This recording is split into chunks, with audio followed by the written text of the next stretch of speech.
कहानी का नाम है वे दोनों। वे दोनों आधी रात को एक ही सड़क से घर वापस आते थे। एक हनुमान जी के मंदिर से कथा सुनकर, दूसरा वेश्याओं के मोहल्ले के जुए के अड्डे से। उन दोनों का बड़ा दूर का रिश्ता था और बड़ा हिसाब लगाने पर यह तय हुआ था कि दोनों एक दूसरे को भाई कहें तो न कुछ बनता है न बिगड़ता है। एक का नाम था वंशी लाल और दूसरे का सुंदर लाल। वंशी लाल पहले रेलवे में बाबू था और रेलवे में घूस लेना इस कदर कानूनी हो गया है कि अगर कोई घूस न दे तो उस पर रेल बाबू दीवानी का मुकदमा दायर करने की भी एक बार सोचता है। लेकिन एक बार बंदर डाल चूक गया। परिणाम ये हुआ कि नौकरी से हाथ धोना पड़ा और अब वंशीलाल ने दुकान खोल ली है और लेन देन भी करता है। सुंदरलाल ज्यादा पढ़ा लिखा नहीं, इतनी योग्यता हासिल कर ली कि तोता मैना का किस्सा बखूबी पढ़ लेता था और उसे उर्दू फारसी के शेर सैकड़ों याद थे, जिन्हें वह बड़े हाव भाव से मौके बेमौके कहता था। शरीर का अच्छा था, मूंछें बिच्छू के डंक की तरह नुकीली उठी हुई। जागृत अवस्था में हर क्षण दोनों में से एक हाथ जरूर मूंछ को बल देता रहता था। ये क्रिया इतनी स्वाभाविक थी कि वो भोजन करते करते भी बाएं हाथ से मूंछ एड़ता था। गाली तो ऐसी अच्छी और इतनी फुर्ती से देता था कि पुराने से पुराना थानेदार शर्मा जाए।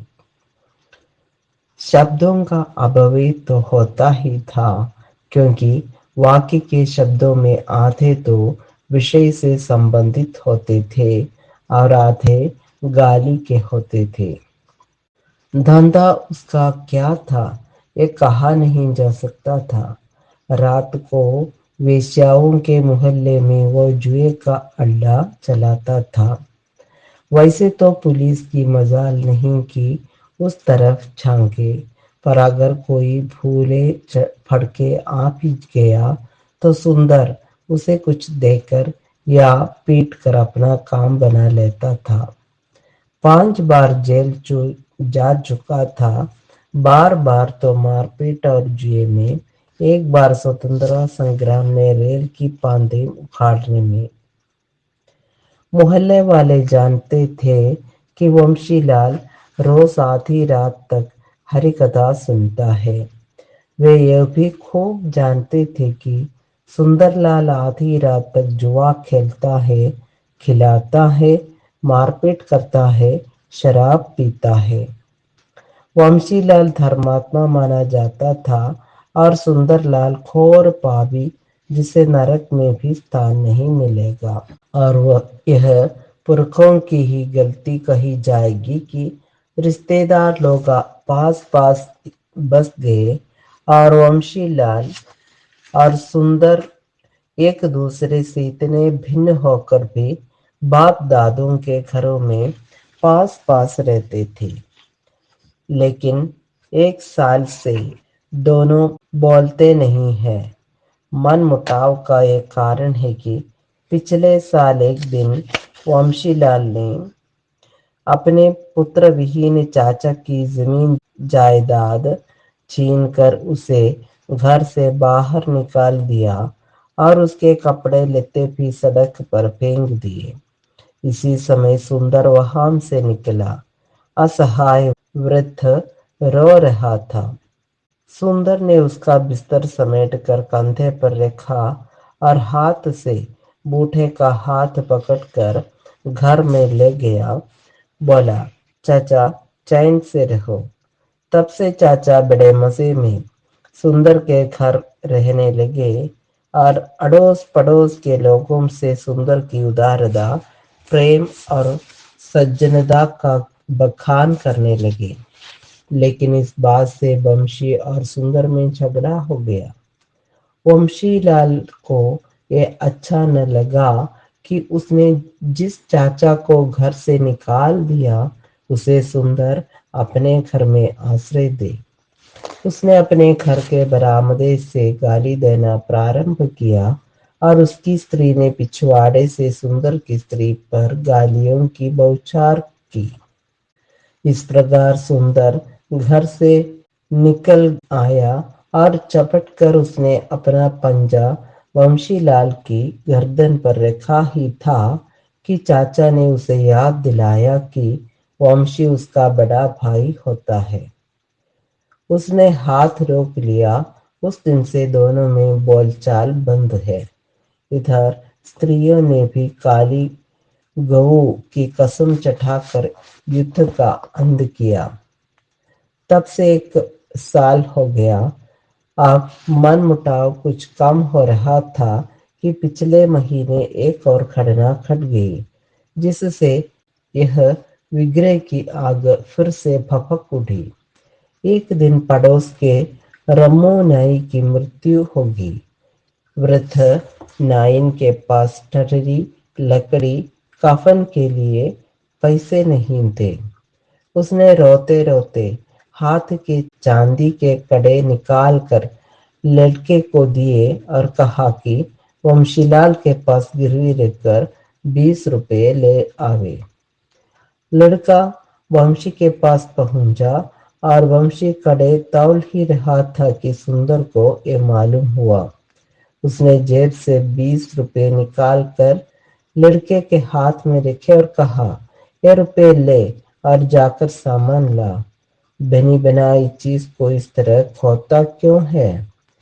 कड़े ले जाकर चाची को दे दे। लड़के ने कड़े तराजू पर से उतरवा लिए। वंशीलाल के शरीर में आग लग गई।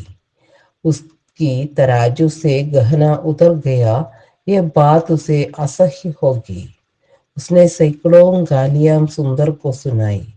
सुंदर ने कुछ सुना नहीं। वह उधर नाई को ढडरी में गांठ लगा रहा था। उस दिन से दोनों का वैर भाव बहुत बढ़ गया। ऊपर की घटना के लगभग 1 सप्ताह बाद की बात है।